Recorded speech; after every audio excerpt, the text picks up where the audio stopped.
साल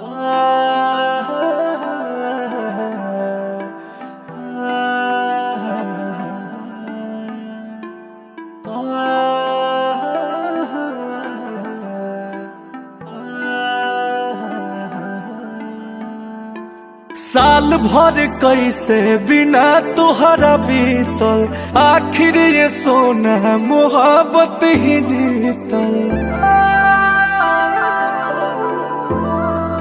साल भर कैसे बिना तुहरा बीतल, आखिर ये सोना मोहब्बत ही जीतल। जान हो दिल से रिहा हो गईनी, काट के साजा तय हो जन दुनिया के प्यार की देखावे, आजा से नूरा लगावे, आजा हो किए हो जन हमारा के अपन तू बनावे, आजा से नूरा लगावे, आजा हो।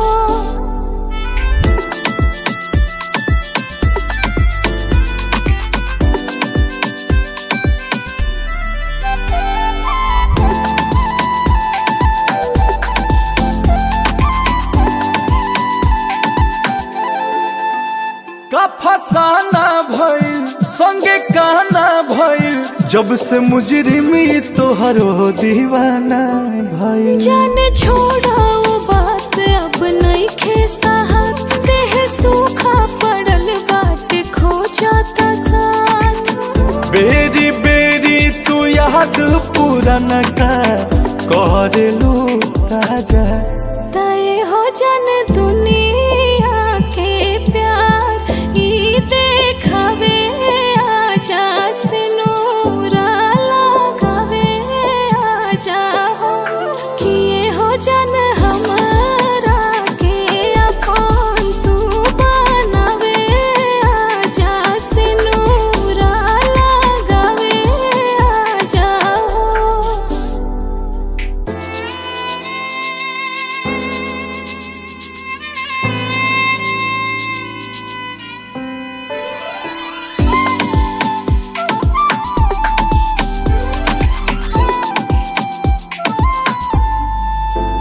बड़ी तड़पाता हो बड़ी तरसाता हो, दोनों अखिया बिना तोहरा बरसाता हो। नहीं मानेला मन धन करा मिलन, अंकुश आइबा ना ताज मर जाइब हम। तोहरा बिना जान जी नहीं पई है, बोस आ राजा। तय हो जन दुनिया के प्यार ई देखावे, आजा से नूरा लगावे, आजा हो किए हो जन